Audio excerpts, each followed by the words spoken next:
पा रहा हूँ, लेकिन आवाज आपकी कट के आ रही है। चलिए, नमस्कार दर्शकों, आप देख रहे हैं नवभारत न्यूज 24/7 और आज हम चर्चा करेंगे कि इंडी अलायंस का क्या देश भारतीय जनता पार्टी के साथ मिलकर के बिहार में सरकार बनाने जा रहे हैं। ममता ने बाय बाय कर दिया है।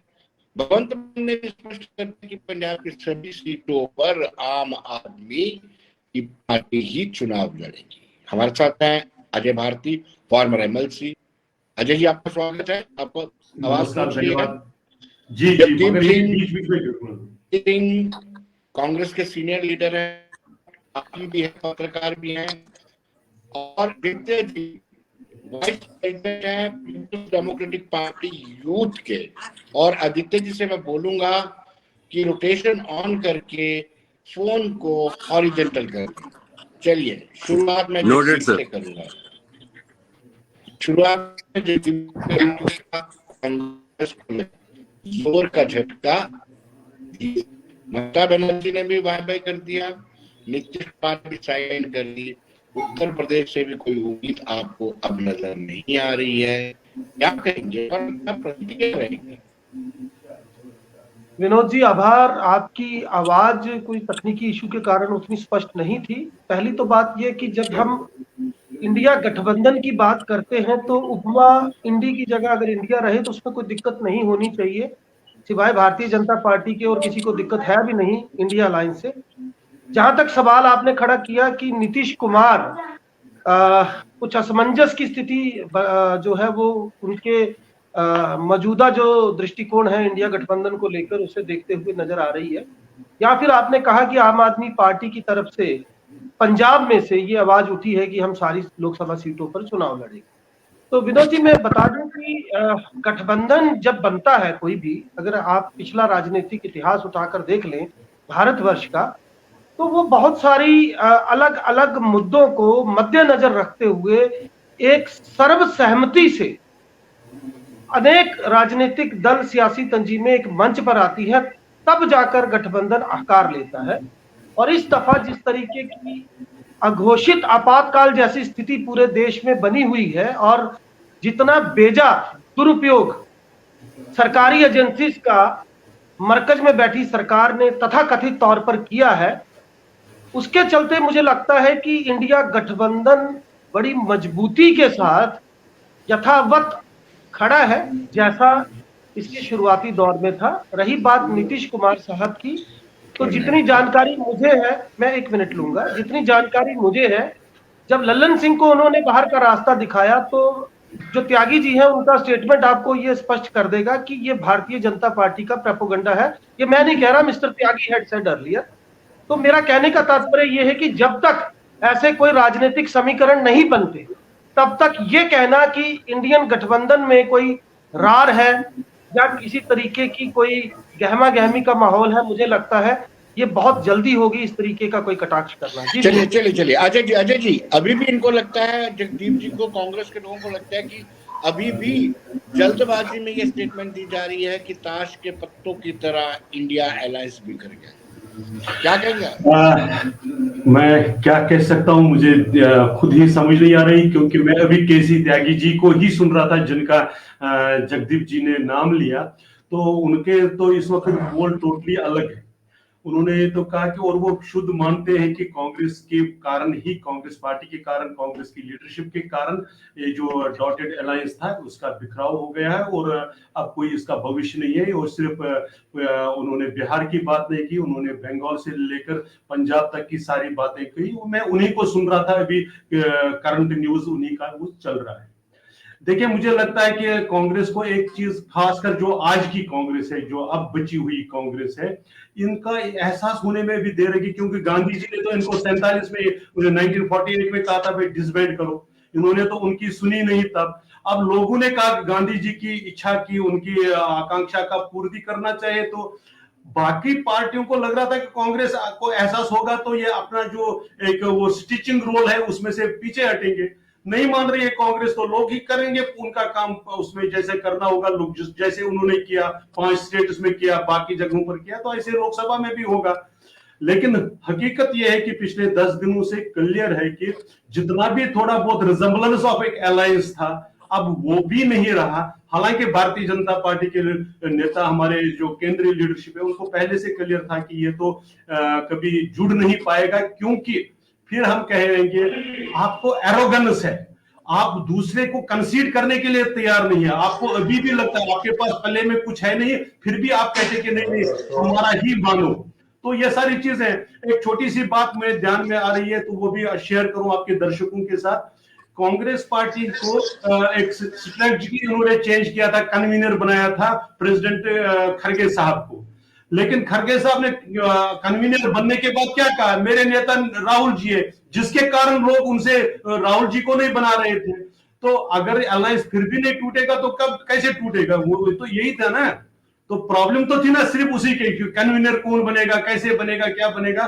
मुझे लगता नहीं इस पर ज्यादा कमेंट काम को करना चाहिए, क्योंकि जिस तरह से समाचार आ रहे हैं लोगों के सामने हर चीज स्पष्ट हो रही है। आदित्य जी सर, आपके लिए तो खुशखबरी है, मुजफ्फर हुसैन बेग भी जुड़ रहे हैं। बाकी सुना है अपनी पार्टी के लोग भी आपका दामन थामने के लिए आतुर हैं। क्या आपको लगता है कि जम्मू कश्मीर के परिप्रेक्ष्य में इंडिया अलायंस का कोई रेलेवेंस है? देखिए, इंडिया अलायंस मैंने विनोद जी बड़ी बारी कहा है फॉर अ लार्जर कॉज बना है, और मैं फुल रिस्पॉन्सिबिलिटी से कहता हूँ, बिकॉज मैंने पर्सनली उनकी मीटिंग्स अटेंड की है, मैं खुद मेंबर हूँ उसकी कोर कमेटीज का, तो मुझे रेलेवेंस है। अब वो खींचातान जो होती है अक्रॉस पॉलिटिकल पार्टीज होती रहती है, as far as Jammu and Kashmir is concern we are still sticking to this stand कि एटलीस्ट रियलिस्टिकली अगर ये डिसाइड किया गया हुआ है that you are going to fight a common enemy of public, जो हमारे हिसाब से is Bharatiya Janata party and its supported organisations, अगर आपने उसको लड़ना है तो आपको अपने पर्सनल जो कॉन्फ्लिक्ट्स है, आपका पर्सनल इंटरेस्ट है, उसको आपको छोड़ना पड़ेगा और फॉर अ बेटर ग्रोथ आपके लिए बढ़ना पड़ेगा। अब इसके अंदर क्या है कि अब यहाँ पर ही क्वेश्चन मेन तो राइज यहीं पर करता है, वेदर यू आर इम्पोर्टेंट और द कंट्री इज इम्पोर्टेंट। अब देखिए, और कुछ हो ना हो विनोद जी, बड़ी सिंपल सी बात है, इस अलायंस का नाम इंडिया रखा गया था, एक मूवमेंट हुई थी, इंडिया नाम रखना भी तो एक था ना। तो आप देख लें उस तब से लेकर आज तक, मतलब इंडिया नाम रखने में इतना कुछ तो था नहीं, वो चीज वहां पे खत्म हो गई। उसको खींचता हुआ या उसके साथ चिपक के कौन चल रहा है? बीजेपी चल रही है, because it makes a difference. जो अलायंस के partners and the constituents and the way it is operating, that makes a difference. तभी बौखलाहट होती है, तभी रेलेवेंट होता है। देखिए, आप मेरे को कभी नहीं देखेंगे that I will be jumping on every small thing that भारतीय जनता पार्टी डज, क्योंकि कुछ चीजें आपको रेलेवेंट नहीं होती, लेकिन आप उन्हीं चीजों पर करते हैं जहां पे रेलेवेंस होती है। तो बीजेपी वो घबरा गई थी जब वो नाम, मैंने एग्जांपल दिया आपको एक नाम की, अभी सिर्फ नाम की बात है, नाम पे इतना घबरा गया था कि आज तक चलता है। देखिए, एब्रिवेशन गलत देते, इवन अपने देश का नाम आप गलत तरीके से लेते हैं, वो आपके ऊपर है कि आप क्या श्रद्धा है आपकी देश की तरफ, दैट इज योर कॉल। उसमें मैं आपको नहीं समझा सकता, ना मैंने समझाने का ठेका। सीरियस प्रोग्राम में भी जोक सुनाए जाते हैं, अच्छा है। क्या चीज? मैं विनोद जी से कह रहा हूँ कि मेरे सीरियस प्रोग्राम में भी जोक्स का आदान प्रदान होता है, ये अच्छी बात है, थोड़ा ह्यूमरस भी होना चाहिए। जोक की आपको मैं एक स्टोरी सुनाता हूँ, बड़ी मजेदार है। कोई दिक्कत नहीं, अभी पता किया था थोड़ी देर पहले कि पिछले एमएलसी जितने रहे थे, जो डिफरेंट कैटेगरी से एमएलसी बने थे, मैंने इनमें आरटीआई लगा के इन्फॉर्मेशन ली थी यार, इन्होंने जिस कम्युनिटी या जिस कैटेगरी में बने थे उनके लिए कितने कितने सवाल पूछे और कितने निकले। कमाल, आपको मैंने बोला लीडरशिप डेफिसिट जम्मू की, नील बटा नील सर। आदित्य जी गायब हो गए हैं, लेकिन ये है कि अजय जी, मैं पहले जगदीप जी से, हाँ अजय जी आप कुछ बोलना? नहीं, इनका फैक्चुअली इनको चैलेंज कर दीजिए, झूठ बोलना कम से कम ये नहीं कर, पता नहीं आरटीआई किसके क्या कर दिया और किनके कम्युनिटी के नाम पर ऐसे क्या बात क्या हो गया इसमें? मैं तो जोक शेयर कर रहा था आपके साथ भी, क्या हुआ इसमें? कुछ था क्या? गलत था क्या? पहले तो आप तमीज सीख लीजिए, the language you are speaking is uncivilised. आप छोटे उम्र में, फिर भी आप उम्र में छोटे हो तो लहजा अपना चेंज कर दीजिए। आपको यहाँ पर हमें rewind and see how you said it. What did I say?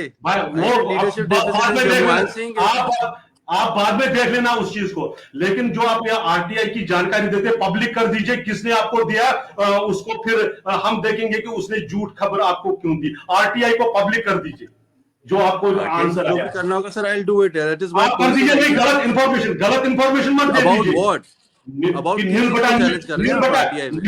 बटा नील क्या हुआ, किसने कम्युनिटी के क्वेश्चंस पूछे आपको, क्या जानकारी आप दे रहे हैं?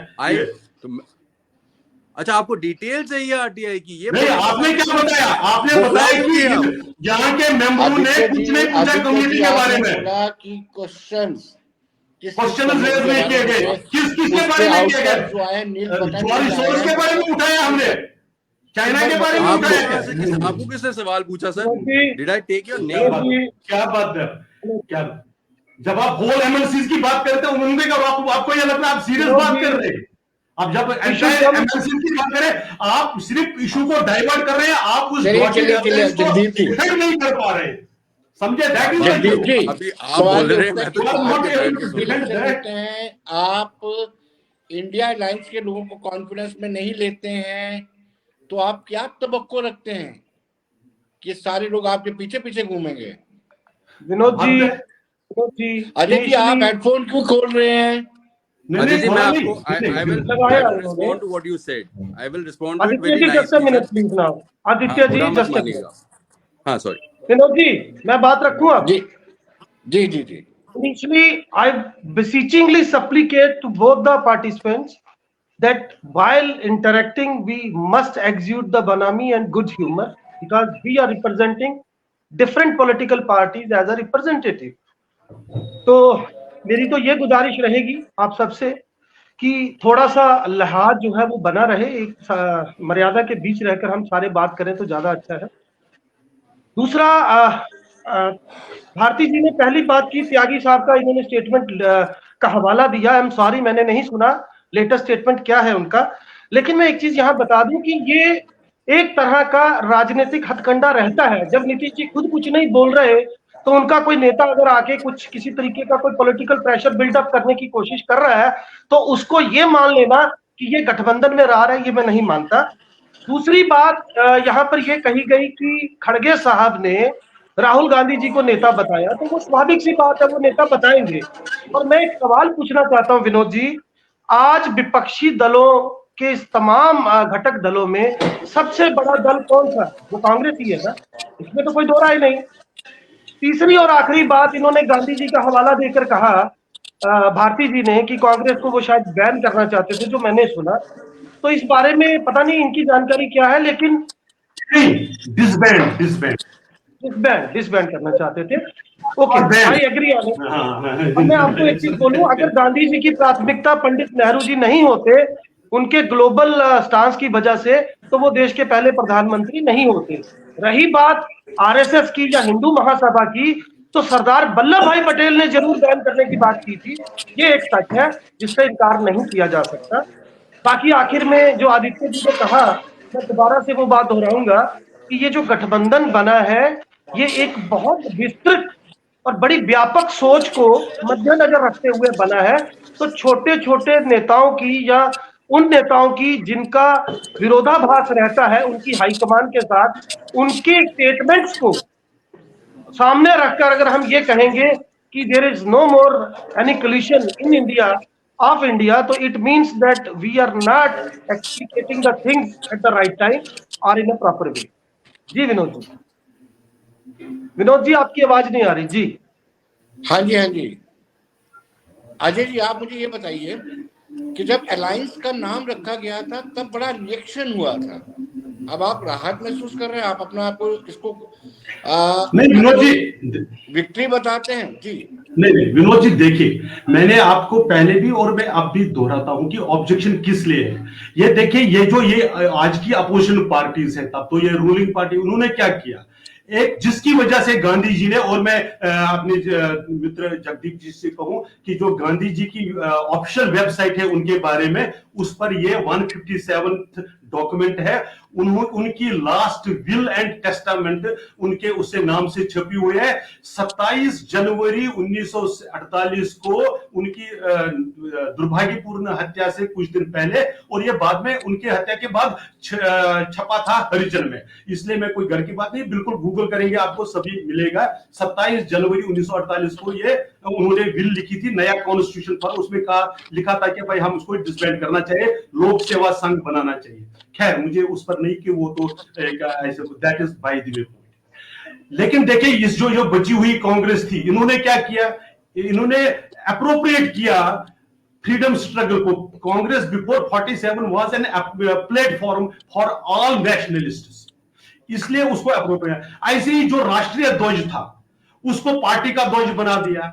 यही जम्मू कश्मीर में भी हुआ कि बोलते हैं कि ये महाराजा हरि सिंह का झंडा दिया हुआ है सारा हमारे पास है, वैसा नहीं हुआ। स्टेट का एक झंडा बनाया गया, उसी को थोड़ा सा फेर बदल करके एक प्रोमिनेंट पार्टी का भी झंडा बनाया गया। ये लोगों को धोखा देने के लिए था। इसीलिए भारत कोई पॉलिटिकल पार्टी है क्या? जब हम भारत देश की बात करते हैं, इंडिया की बात करते हैं, इंडिया दैट इज भारत की बात करते हैं, वो पॉलिटिकल ऑर्गेनाइजेशन नहीं है, वो सत्य सनातन संस्कृति वाला एक पुराना राष्ट्र है। आप उसको अपने छोटे से पॉलिटिकल बेनिफिट के लिए, कुर्सी के लिए, पावर के लिए यूज करेंगे, लोगों को ऑब्जेक्शन होगा, होना ही चाहिए।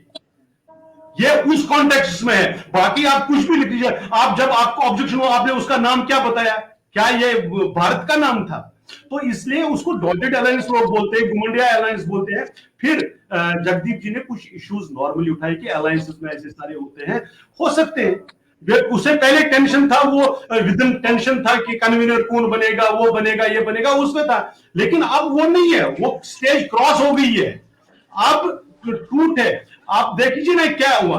और ये सिर्फ यहीं पर लिमिट नहीं है, आप बाकी चीजें देखिए। इनके एक बहुत ही बड़े प्रोमिनेंट सोशल मीडिया इन्फ्लुएंसर है संजय झा, उनके ट्वीट्स पढ़ लीजिए, उन्होंने क्या कहा। और वो भी अपनी ही लीडरशिप को, हालांकि अब वो शायद कांग्रेस पार्टी है कि नहीं है उस पर क्लियरिटी नहीं है, लेकिन उनका advice to his own leadership क्या है, एक बार ट्वीट पढ़ लीजिए। तो इसलिए मेरा ये कहना है, it is matter of past in my opinion, बाकी जो होगा होगा। चलिए जगदीप जी आपके पास आता हूं। पहले आदित्य जी से, मैंने पिछली बार भी आदित्य जी से आपसे सवाल पूछा था, आपने कहा था कि ब्रॉडर प्रोस्पेक्ट में हम ये देखते हैं, इसलिए ये अलायंस बना हुआ है। और मैंने आपको कहा था कि आपको अगर ये अलायंस कहे कि एक भी सीट आपको नहीं मिलेगी तब भी आप साथ चलेंगे, और आपने कहा था सवाल ही पैदा नहीं होता, पार्टनर से पूछे बिना कोई फैसला नहीं लिया जा सकता। इट मींस आप भी असर्ट करेंगे।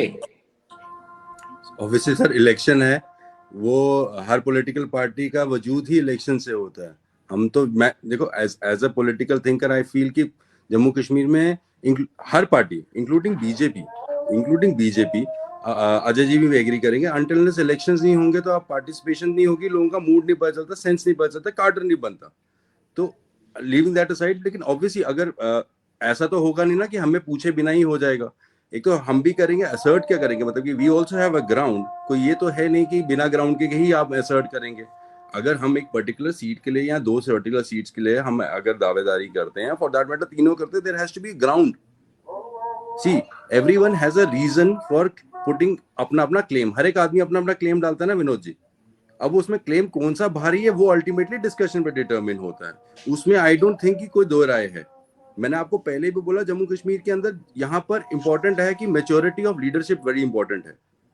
अब देखो, स्टेटमेंट्स करना, ये सब कुछ करना पब्लिक प्लेटफॉर्म पे आप जितनी मर्जी कर लो, उससे फर्क नहीं पड़ेगा। अल्टीमेटली वो एक साथ बैठ के जब डिस्कशन होगी उसी टाइम पे डिसाइड होगा कि किसने क्या करना है। अब पब्लिक प्लेटफॉर्म पे कर ले तो ठीक है, टीआरपी के लिए आज तक तो चैनल्स भी ज्यादा आगे, अब वो टीआरपी या इंपॉर्टेंस या कमिंग ऑन स्क्रीन एक किस्म का इंपॉर्टेंट हो गया हुआ, तो इसलिए लोग बोल रहे हैं, काफी अलग अलग लीडर्स अपने अपनी इंपॉर्टेंस दिखाने के लिए दे रहे हैं। लेकिन आज तक, अभी तक एटलीस्ट जम्मू कश्मीर में ये डिस्कशन अभी तक शुरू हुई नहीं है। एक स्टेज होती है ना हर चीज की, there are states which are going considered. तो जब वो स्टेज आएगी उस टाइम पे कर लिया जाएगा। हमने अपना ग्राउंड वर्क करके रखा हुआ है, हमारे अलायंस पार्टनर्स ने अपना करके रखा है, हम डिस्कस करते हुए डिसाइड करेंगे जी कौन सा वाला हिस्सा, कौन सी सीट कहाँ पे होगी। Because ultimate purpose is and ultimate goal is to ensure at least जहां पर हम लोग हैं that we win, the India alliance wins, वो आइडिया है। चलिए जगदीप जी, आपको अजय जी की स्टेटमेंट पे कोई ऑब्जेक्शन था और आप ऑब्जेक्शन रेज कर रहे थे? मैं उसके वेबसाइट का फिर नाम बता देता हूँ, mkgandhi.org है, उनकी ऑप्शन है जो उनकी मेंटेन करते हैं, मैं उसका नाम। विनोद जी एग्जैक्टली 20 मिनट होने जा रहे हैं, मैं सिर्फ 4 मिनट आपसे मांगूंगा। भारती जी से ससम्मान, चलिए आप चलिए 3 मिनट दीजिए। भारती जी से ससम्मान मैं कुछ सवाल पूछना भी चाहता हूं, कुछ बताना भी चाहता हूं। पहली तो बात यह कि भारतीय जनता पार्टी के तमाम प्रवक्ता, खासतौर से राष्ट्रीय प्रवक्ता, बड़े बड़े चैनल्स पर बैठकर धड़ल्ले से झूठ बोलते हैं और झूठ बोलते उनको लेश मात्र भी लज्जा नहीं आती कि वो इतिहास को तोड़ मरोड़ कर नहीं बल्कि इतिहास को पूरी तरह से पलट कर बताते हैं। जी विनोद जी, मैं बताने जा रहा हूं। पहली बात, जैसे इन्होंने जिक्र किया, मैं बता दूं, सुधांशु जो इनके त्रिपाठी जी है, शायद जो राज्यसभा सांसद भी है, सुधांशु त्रिवेदी, उन्होंने आज तक पर स्टेटमेंट दिया कि नेहरू जी के कपड़े धुलने के लिए पेरिस जाते थे। मेरी बात जरा गौर से सुनिएगा। यद्यपि सच्चाई यह है कि इलाहाबाद में एक लॉन्ड्री थी जिसका नाम पेरिस लॉन्ड्री था। अभी साध्वी प्रज्ञा ठाकुर का बयान आता है जो ये कहती है कि संविधान के पहली प्रस्तावना पर नेहरू जी के हस्ताक्षर हुए और जगह नहीं छोड़ी गई तत्कालीन राष्ट्रपति डॉक्टर राजेंद्र प्रसाद के लिए, वो भी झूठ। तीसरी और एक अहम तरीन बात, आपने किताब का हवाला दिया, झंडे की बात की। 52 सालों तक आरएसएस ने झंडा नहीं लगाया। साल 2001 में जब 3 युवक अंदर गए, उन्होंने जबरन झंडा फहरा दिया तो उनको पुलिस में दे दिया। केस नंबर 196 दर्ज हुआ और उसके बाद से झंडा लगना शुरू हुआ। आज ये लोग हमें झंडे की बात बताते हैं। और एक आखिरी बात, मैंने भी एक भारती जी किताब पढ़ी है, सावरकर साहब की लिखी हुई किताब, और मैं शब्द नहीं बता सकता, मेरे पास अल्फाज नहीं है बोलने को, कि वो उस किताब में, उसमें एक चैप्टर है गौ माता के ऊपर और वो उसमें बीफ तक का समर्थन करते हैं indirectly. This is what he has pen it down in the book. तो ऐसी बातें जब हम सुनते हैं, इतना बड़ा विरोधाभास देखने को मिलता है, सच कुछ होता है, उसको बताया कुछ और जाता है। तो मेरी गुजारिश है कि जब भी हम जिस मुद्दे पर बात करें, ऐसी बड़ी सारी चीजें हैं जिनको हम भी कोट कर सकते हैं। पंडित दीनदयाल उपाध्याय की मौत के मामले में एक किताब लिखी है आरएसएस के तत्कालीन प्रमुख ने, और उन्होंने आरोप लगाया है वाजपेयी जी पे और नाना मुख पर, इनडायरेक्टली नाना देशमुख पर। कोई जवाब है? क्यों नहीं हुई आज तक इंक्वायरी, जबकि आपकी अपनी सरकार थी? तो ऐसी बड़ी बातें हैं जिन पर जब हम चर्चा करेंगे तो दूध अलग हो जाएगा, पानी अलग से दिखेगा। तो मेरी गुजारिश है कि जब हम यहाँ डिबेट में बैठे, भारती जी ससम्मान आप बोलिए, मैं बड़े बड़े सम्मान पूर्वक आपको ये रिक्वेस्ट कर रहा हूँ कि जब आपने बात की कि झंडा जो है वो भारत का जो है वो लगा, तो देखिए आप मुझे बताइए, आप जिस संघ से डायरेक्टली इनडायरेक्टली जुड़े हुए हैं उसने तो 52 सालों तक लगाया नहीं, उस पर बात नहीं होती। अब ये आरोप हम पर मढ़ा जाता है कि जनाब आपने वो जो रंग है, जगदीप जी ये पॉइंट है, इन पे गौर करना। जवाब ले लीजिए। जी दो बात नहीं बहुत, हाँ, इसीलिए मैंने अपना हाथ खड़ा किया। मैं बहुत रेस्पेक्टफुली डिबेट करता हूं, मैं आर्गुमेंट से अपने फैक्ट्स पर कर देता हूं, मैंने कोई ऐसी ये बात नहीं। मैंने इनको सोर्स बताया, मैंने गांधी जी वाला जो लास्ट विल एंड टेस्टामेंट है वो अभी भी है, आप कहेंगे मैं अभी भेज देता हूं, कोई इशू नहीं है। वो एक चीज है, मैंने कहीं मनगढ़ंत नहीं है, उनका एक तरीके से ड्राफ्ट। आपका भी क्या, मैंने आपको नहीं कहा, नो मैंने आपको नहीं कहा भारती जी, मैंने आपको नहीं कहा, प्लीज। मैं भी नहीं करूंगा, मैं सिर्फ ये कह रहा हूं कि मैंने आपको नहीं कहा, प्लीज। फिर इन्होंने झंडे की बात कही। देखिए इशू क्या था, इशू आप कॉन्सेप्चुअली क्या कर रहे हैं कि जो भारत का देश का झंडा बनेगा उसी को आप रिजेंबल करते हुए थोड़ा सा फेर बदल करते पार्टी का झंडा बनाए ताकि लोग समझे यही वो है। क्योंकि और तब की हमारी जो लेवल ऑफ एजुकेशन और वो सारी थी, हमें ये एक ही लगेगा, ये अप्रोप्रिएशन था। मैं अभी भी ये कह रहा हूं कि ये अप्रोप्रिएशन था, देश की लेवल पर भी था, जम्मू कश्मीर की लेवल पर भी था। एक, इसलिए झंडा फहराना या राष्ट्रीय ध्वज को हमने पहले दिन से, जब हमने कॉन्स्टिट्यूशन राष्ट्रीय स्वयंसेवक संघ का बनाया गया तब से वो लागू है। वो एक चीज हम सांस्कृतिक भारत का झंडा एक मानते हैं, पॉलिटिकल भारत का हम तिरंगा मानते हैं, तिरंगे की शान के लिए राष्ट्रीय स्वयंसेवक संघ से लेकर भारतीय जनता पार्टी ने कभी कोई क्वेश्चन नहीं उठाया। हाँ, सांस्कृतिक भारत का झंडा अलग है। जो झंडा कमेटी बाय द वे बनी थी जिसमें नेहरू जी भी थे, उनकी रिकमेंडेशंस कुछ और थी, वो दूसरा क्वेश्चन, वो इस वक्त क्वेश्चन नहीं। जगदीप जी ने सीरियस एक तरीके से अंडर, जो कांग्रेस पार्टी की स्वभाव है सावरकर जी को अंडरमाइन करने के लिए। मैं आप छोटी सी एक घटना बता देता हूं।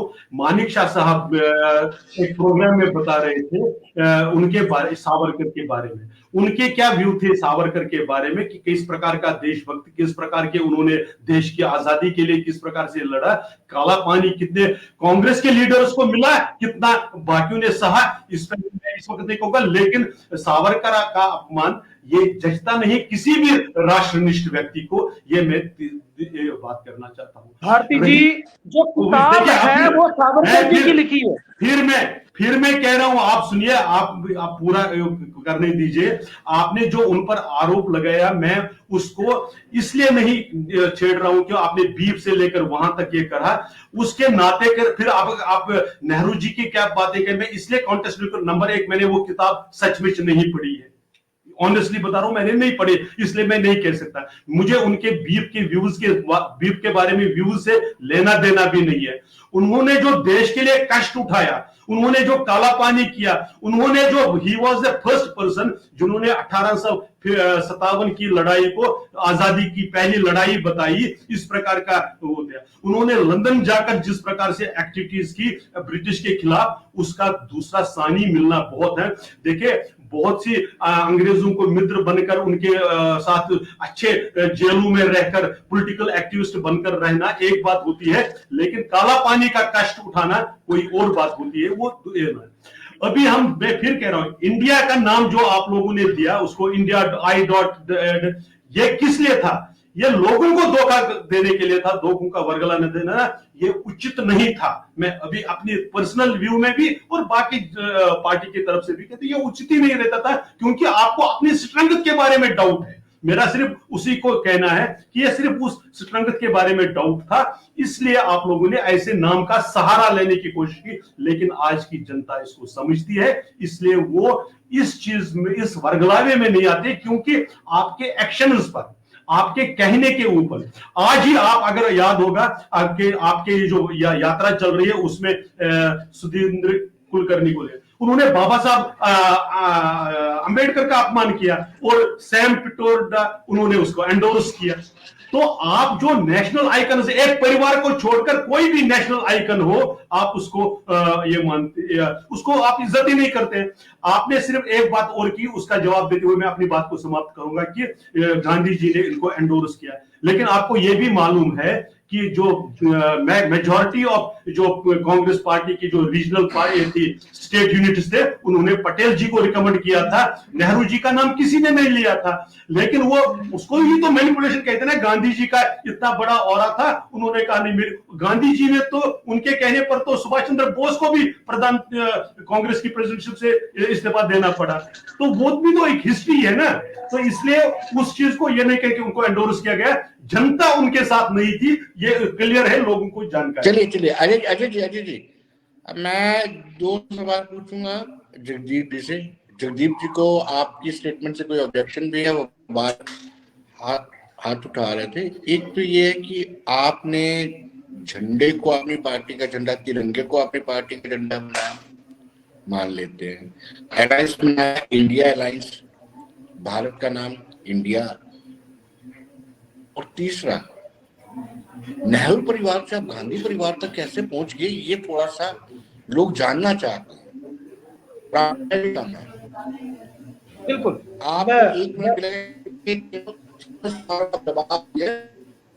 अब 1 मिनट में मैं विनोद जी इतना जवाब लंबा तो अलग अलग सवालों का नहीं दे पाऊंगा, लेकिन कुछ चीजें बता दूं। पहली तो बात, ये नेहरू जी ही थे जिन्होंने लॉर्ड माउंटबेटन के सजेशन यूनियन जैक और चरखे को दरकिनार करते हुए ये कहा था कि हम अपनी गुलामी का कोई भी प्रतीक अपने झंडे पर नहीं लेंगे। और यही कारण था कि इस झंडे का जो चक्र है वो बौद्ध धर्म के धर्म धर्म चक्रा से लिया गया, ये सारी संस्कृतियों को मिलाकर बनाया गया।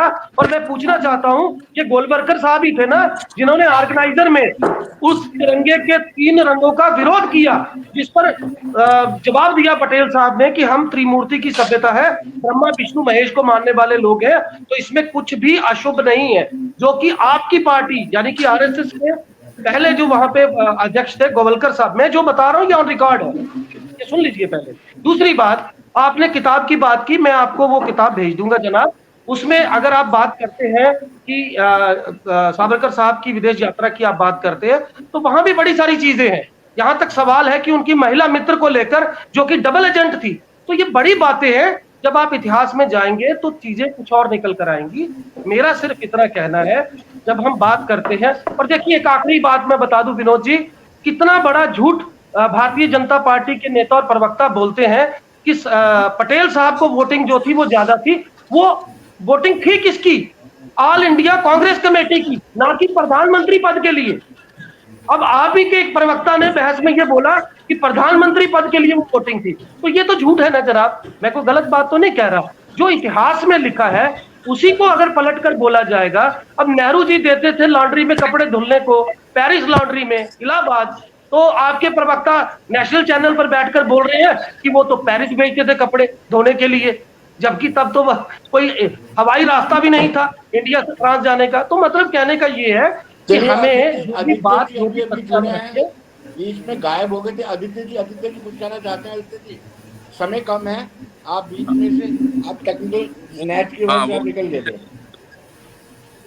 मैं माफी चाहता हूँ सर, कनेक्शन की दिक्कत हुई थी। मैं सुन रहा था, मैं रूम एंटर नहीं कर पा रहा था। तो मैंने भारती साहब की बात सुनी थी, मैंने जयदीप जी की बात सुनी थी। सर देखिए, ऐसा है कि मैं सिर्फ 2 चीज़ों पे क्वेश्चन रेज करना चाहता हूँ। पहला सवाल था कि जब जो ये डिस्कशन हम कर रहे हैं ना कि नेहरू जी ने क्या किया और सावरकर साहब ने क्या किया, देखिए ये जो चीज़ें हैं ये अगर हम इन्हीं चीज़ों पर चलेंगे फिर आप देश को कहीं नहीं लेके जा रहे। If you are going to demonize the people who are gone, तो क्या होगा? मतलब अगर आप डिमोनाइज कर दिया नेहरू जी को, तो आप ये कहना चाहते हैं कि IIT, IIM तो या इंफ्रास्ट्रक्चर जो खड़ा हुआ हिंदुस्तान में उस टाइम पे 1950 के दौर में, क्या वो सारा गलत था? देश के बाद ही शुरू हुआ। वाजपेयी साहब की अगर कॉन्ट्रीब्यूशन भी तो है देश, आई फील कि हर प्राइम मिनिस्टर की, हर लीडर की अपनी अपनी कॉन्ट्रीब्यूशन थी। तो ये डिमोनाइज फॉर्मर प्राइम मिनिस्टर्स को, फॉर्मर लीडर्स को for today's politics, I don't think कि एटलीस्ट जिस जनरेशन से मैं आता हूँ, हम लोगों को बड़ा मजाकिया लगता है। वी ऑलवेज फील कि यार अगर नेहरू ने कोई गलत कर भी दिया या अगर सावरकर ने कुछ चीज गलत कर भी दी थी साहब, तो ठीक है, तो उससे आज हमारा या हमारा फ्यूचर कैसे इफेक्ट हो रहा है? मतलब कि मुझे समझ नहीं आता कि अगर पाकिस्तान बन गया तो उससे क्या 2 करोड़ नौकरियां आ गई हैं, आ जाएंगी। अगर नहीं बना होता क्या आपका प्रॉमिस 2 करोड़ नौकरियों का फुलफिल हो जाता? क्या 15 लाख रुपए अगर आप कहते थे कि वो चीज हो जाएगी? अब देश की हालत देखें, अगर आपने देश को प्रोग्रेसिव करना, वी आर सोशलिस्ट सेक्युलर, आपका सोशलिस्ट और सेक्युलर जो है वो वर्किंग गायब हो गई है। गवर्नमेंट की अपनी वेबसाइट, अगर वेबसाइट की बात हो रही थी तो मैंने कहा गवर्नमेंट की कल वेबसाइट के ऊपर पुराना प्रीएम्बल पेश कर दिया गया हुआ था, जिसके अंदर सोशलिस्ट और सेक्युलर दोनों हिस्से मिसिंग थे। और वही आज की सियासत है, वही आज की रिक्वायरमेंट है। तो ये बार बार, और जहां तक बात रहती है ना साहब ये झंडे की, झंडा उस वक्त पे बन गया, आपका रंग है, आपके झंडे में भी एक रंग है, आप कहते हैं कि हमारे जी 2 कल्चरल झंडे हैं, we don't dispute it, that is your ideology, you can follow it, but we don't demonise you. Once we do not demonise you, I don't think कि आपको भी किसी को डिमोनाइज करना चाहिए, क्योंकि point of the whole debate is different. अगर ये मेरी तरह बड़े लीडर्स हैं अपनी अपनी पॉलिटिकल पार्टीज में, I think there is lot of weight that you carry, both of you. Undoubtedly, Aditya ji, but the point is that being a representative of party, if somebody is alleging or lambasting, so you'll have to reply. That is what the point is. If somebody is trying to explicate the history in a wrong way, then what the heck you can do? अगर history को ही गलत बताया जाएगा तो सवाल तो खड़े होंगे ना जनाब। जगदीप जी, अब हर बात के लिए नेहरू जी को जिम्मेदार बता दिया जाएगा, तो कांग्रेस उस पर प्रतिक्रिया नहीं देगी तो कैसे चलेगा बताइए? ये भी तो अजय जी बड़ा सिंपल सवाल है मेरा। देखो 2014-15 में इलेक्शंस हुई थी जम्मू कश्मीर में, क्या पार्लियामेंट को क्या असेंबली की, उसमें दोनों उसमें सर्टेन गारंटीज और certain promises were made. This is 2024, assembly भी आने वाली है, पार्लियामेंट इलेक्शंस भी आ रही हैं, ठीक है, दोनों चीजें हो रही हैं। जो सवाल आज ये है कि वो जो 9 साल में जो पीरियड होता है उसके ऊपर अगर आपने वोट दिया, हमारे वोट की कीमत क्या थी सर, आपने क्या वो उसका हक अदा किया है, ये हम बीजेपी से सवाल पूछ रहे हैं। उसको प्लीज अजय जी एड्रेस करें। लोगों का सवाल भी यही है कि साहब अगर मैंने आपको वोट दिया था नौकरी के लिए, कितनी नौकरियां आपने दी, आप उसको वो जवाब दे। नेहरू क्या करके, सावरकर ने क्या कमाल कर दिया, सुभाष चंद्र बोस क्या जाती हुई, वल्लभ भाई पटेल के साथ क्या जाती हुई सर, उस हिसाब से सरदार वल्लभ भाई पटेल के हिसाब से, मेरी जनरेशन के हिसाब से सबसे बड़ी जाति तो सरदार वल्लभ भाई पटेल के साथ ये हुई कि उनके नाम का स्टेडियम हटाकर आपने नरेंद्र मोदी स्टेडियम रख दिया sir. Isn't that a joke?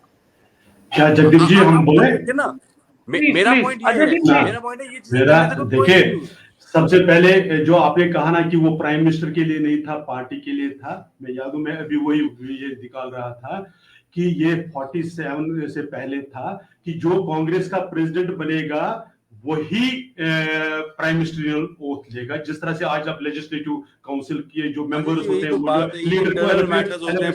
इससे देश थोड़ी डिफाइन हुआ। मैं आपको इंटरप्ट नहीं किया, मैंने आपको, my point is he was dead, बस इसलिए बस इसी तरह से मैं कह रहा हूं, मुझे बता दीजिए पता नहीं कहां लेके जा रहे हैं इसको आप लोगों ने। अब मैं आप लोगों ने जितना नरेंद्र मोदी जी को डेमोनाइज किया